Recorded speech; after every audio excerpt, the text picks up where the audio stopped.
इसकी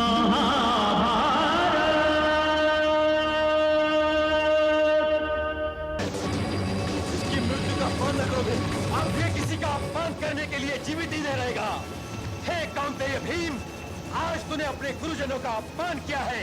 क्या आचार्य द्रोण और स्वयं मैंने तुझे ये शिक्षा नहीं दी थी कि गदा युद्ध कमर से नीचे नहीं उतरता? ये पीड़ा से तड़पता हुआ दुर्योधन नहीं, ये तेरे गुरु की मर्यादा घायल पड़ी है, जिसे केवल तेरे कायर रक्त का स्नेह लेख ही ठीक कर सकता है। हट जाओ कृष्ण, आज मैं इस कायर को जीवित नहीं छोड़ूंगा। मेरी बात सुन लीजिए दाऊ, फिर आप जो आज्ञा देंगे मैं उसका पालन करूंगा। क्या कहोगे तुम? और तुम कह भी कह सकते हो। आपका क्रोध सिर आंखों पर दाऊ, फिर भी यदि आप ये आज्ञा देंगे तो मछली भैया स्वयं अपना सिर काट कर आपके चरणों में अर्पित कर देंगे। तो पहले मैं जानता था कि तुम कोई न कोई किंतु अवश्य बीच में लाओगे। तुम ये भी जानते हो कृष्ण कि अब तुम इसके बचाव में कुछ भी नहीं कह सकते। यदि कुछ न कह सकता दाऊ तो आपके बीच में आता ही क्यों? मैं ये नहीं कहता कि मजले भैया ने दुर्योधन की जंघा तोड़कर किसी मर्यादा का उल्लंघन नहीं किया है, अवश्य किया है। किंतु आप ये भी तो सोचिए कि यह दुर्योधन कितनी मर्यादाओं का उल्लंघन कर चुका है। पांडवों के साथ तो इसने कपट के अतिरिक्त और कुछ किया ही नहीं दाऊ। लाक्षागृह में आग इसी ने लगवाई, द्यूत क्रीड़ा में गंधार नरेश शकुनी के पासों ने कपट किया, ये आप जानते हैं।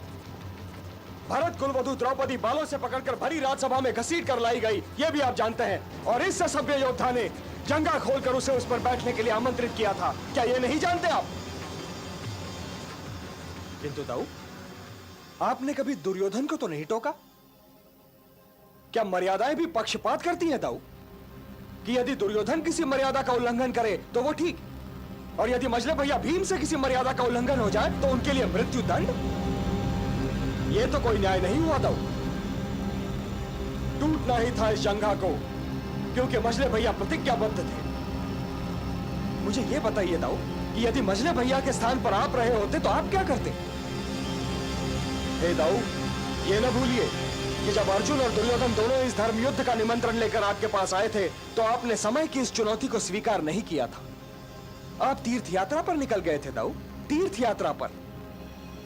जब धर्म और अधर्म के बीच युद्ध होने जा रहा हो तब केवल एक तीर्थ स्थान रह जाता है दाऊ, केवल एक तीर्थ स्थान, रणभूमि। जिस युद्ध से आप भाग गए थे दाऊ, उसके अंतिम क्षणों में आकर उस पर अपना प्रभाव डालने का प्रयत्न न कीजिए। वैसे आप दाऊ हैं, यदि फिर भी आप भीम का वध करना चाहते हैं तो ये लीजिए, मैं हट जाता हूं बीच से। मैं फिर भी तुमसे सहमत नहीं कृष्ण। मैं सदैव इस बात पर लज्जित रहूंगा कि स्वयं मेरी बुआ का यह पुत्र मेरा शिष्य भी है, और मैं सदैव इस बात पर गर्व करूंगा कि मैं दुर्योधन का गुरु हूं।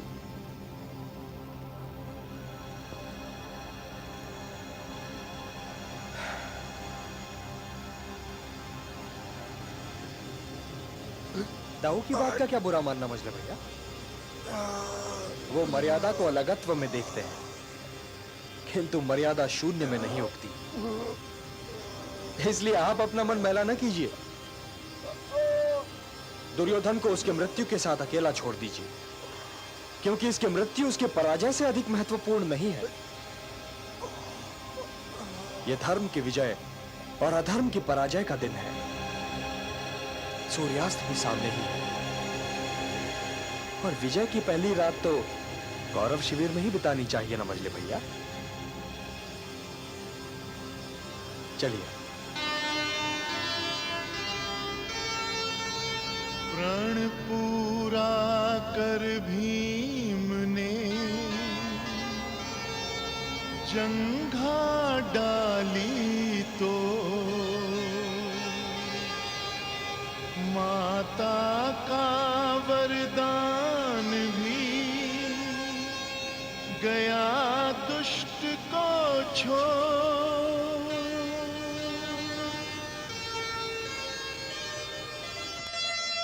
समझाया श्री कृष्ण ने क्रुद्ध ना हो बलराम, ये तो है फल पाप का, यही न्याय का काम।